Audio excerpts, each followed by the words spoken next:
I just finished my Praxis Business Education 5101, and I'm ready to talk about it. My name is Carrie. I have an MBA. I'm a mom of 3 little girls. I've been teaching as an adjunct at the local community college, mostly marketing classes, but some intro to business classes.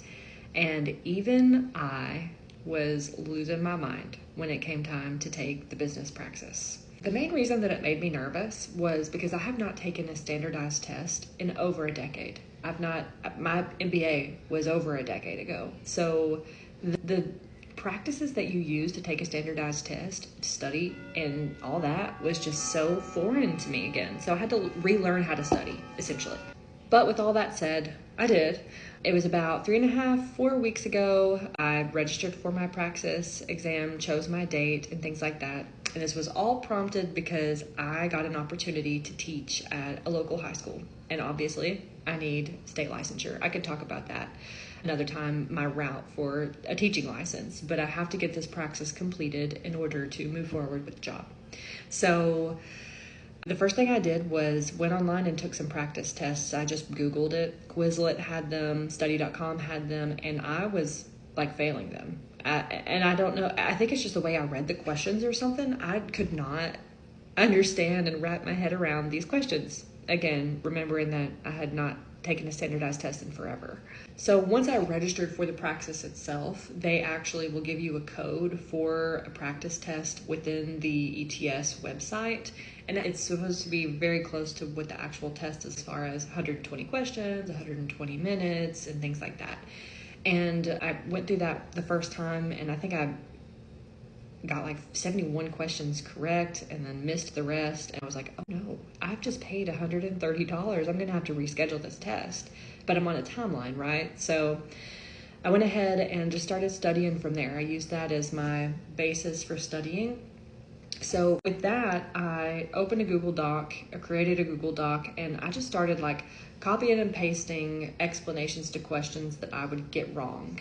And then I would go and review those. And then if there was a term or a phrase or something that I just wasn't familiar with, generally accepted accounting principles. That's something that I've never really had to use. So it was kind of like learning all that.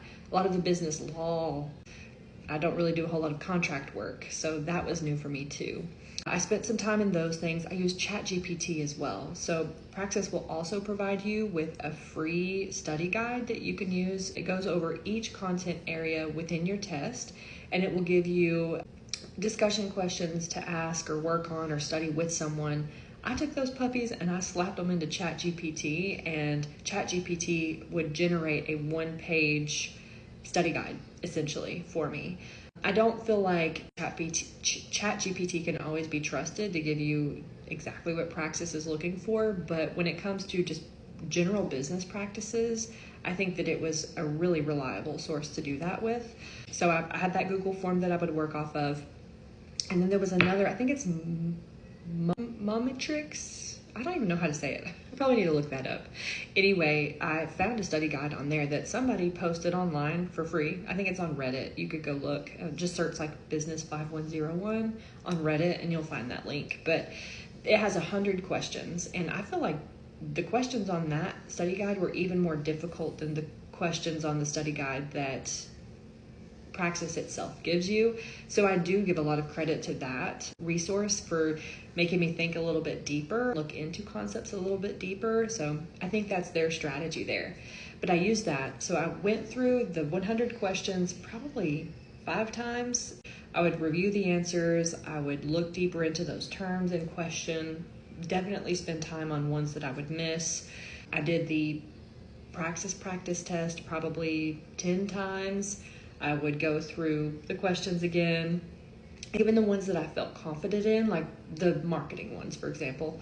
I would even spend some time reviewing those because I have this fear that when I put new information in my mind, I have to let go of some. So I don't know if that's a thing. Anyway, so this is a video all in of itself, but I registered for an at-home test. It ended up not working out. I spent an hour and a half the day of my test working with my proctors because there was a software issue. My test got canceled that day. So I spent the past week, again, video in and of itself, trying to get my test rescheduled because I had to have it done before the end of May to stay on my timeline for my new job. So I was able to get it rescheduled this morning in Knoxville for my actual test, and I was going in person because what I went through with the at-home test was very traumatic. Praxis made it right, but there's still a whole lot to talk about there for people that may encounter that issue and don't know what to do. So the testing center check-in was really smooth. Thankfully, all of the people that worked there, they were so sweet and encouraging, and I was expecting it to be a little bit stuffy because they have to be so strict about security and things like that. But they were so sweet, and the lady that had me like sign in was like, "You're gonna rock it." You know, like, I don't think so, but thank you so much. And then I got started on the test. So in the test, you have a calculator built in, and then they give you a piece of paper to write any notes on that you need. And you're able to actually check mark a question that you want to make a point to come back to, which I really liked because question number 1, it's all a blur. I don't even remember what the question was specifically. that was question number 1, but I didn't know the answer to it. And I had to mark it, and I was like, oh, this is a great start. I would guess, and then I would check mark to come back to it. So I did that for the whole test. If I had any question that it asked, it did get a little bit easier, some of my stronger subjects. But if there was any question that I was unsure about and had to guess, I was actually able to check mark it. And then I had enough time at the end to come back in and look at everything that I had check marked, which was probably about 20 to 25 questions. And then I still had time to go back. I think I had about 20 or 30 minutes left after I went and rechecked the ones that I had check marked to go through the entire test. I was able to scroll through the entire test and look at every single question, double check my answers, and make sure that I still felt confident in them. So as far as time management went, I think that the practice test at home really helped with that. Once I had completed my test, I went forward, submitted the test. My raw score was a 179, and the minimum score in the state of Tennessee for passing is 154. So everybody says the raw score on business is basically what you're going to get, because there's no like writing or anything like that needs to be scored. So I feel pretty confident that I was shocked that I made that. I was thinking like a 156, but based on how I felt about the questions anyway. So I got that and walked away feeling really relieved. I would say as far as the studying goes, just to reiterate, you can't just take the practice tests and expect to understand the content.